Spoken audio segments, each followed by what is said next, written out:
అట్లా చేసుకుంటాం అన్నమాట. అట్లా చూసుకున్నప్పుడు మనం అందరం రిజిస్ట్రేషన్ చేయకపోతే ఏమైనా మన దగ్గర ఫోర్స్ బయటికి ఉంటుంది, మనకు అవైలబుల్గా ఉంటారు.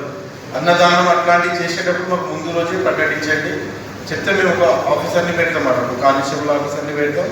ఈ క్యూ లైన్ మెయింటైన్ చేయడం కొంచెం అంటే మనం మీరు మీకు మొహమాటం ఉంటుంది చెప్పడానికి, ముందుకు రాయడానికి. అట్లయితే మాకు ముందు చెప్తే మేము వచ్చేస్తాం. సో ఇంకోటి ఏంటంటే ఈసారి మిలాదుల్నబీ కూడా గణేష్తో పాటు కలిసి వస్తుంది. ఐ థింక్ 10th డే వస్తుంది. సో ఆ రోజు వాళ్ళు సెలబ్రేషన్ చేసుకుంటారు, వాళ్ళు లైటింగ్ పెట్టుకుంటారు. సో కోఆర్డినేషన్ చేసుకోవాలి, కొంచెం అర్థమైందా? వచ్చింది కాబట్టి వాళ్ళు కూడా ఆ రోజు లైట్లు పెట్టుకోవడం, ఫ్లాగ్స్ పెట్టడం చేస్తారు.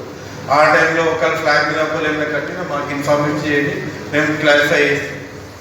మేము దాన్ని ఇట్లా కలిసిందని 10 మంది తిరగడం అదేం చేయకండి.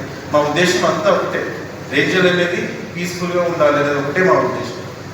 కానీ ఏ పండుగ అయినా, రంజాన్ అయినా, మిలాదుల్నబీ అయినా, గణేష్ అయినా, హనుమాన్ జయంతి అయినా 100% అయితే మీకు సపోర్ట్ చేస్తున్నాం, మీతో పాటు ఉంటున్నాం. ప్రోగ్రామ్ స్టార్టింగ్ నుండి ఎండింగ్ వరకు మీతో పాటే ఉంటున్నాం కదా. సో మా అంతిమ ఉద్దేశం ఏంటంటే పీస్ఫుల్గా అయిపోవాలి పండుగ అనేది.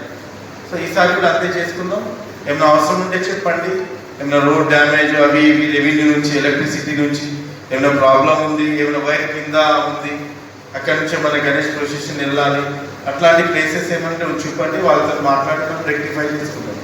సో వచ్చిన పెద్దలందరికీ ధన్యవాదాలు, పత్రికా మిత్రులకు కూడా ధన్యవాదాలు.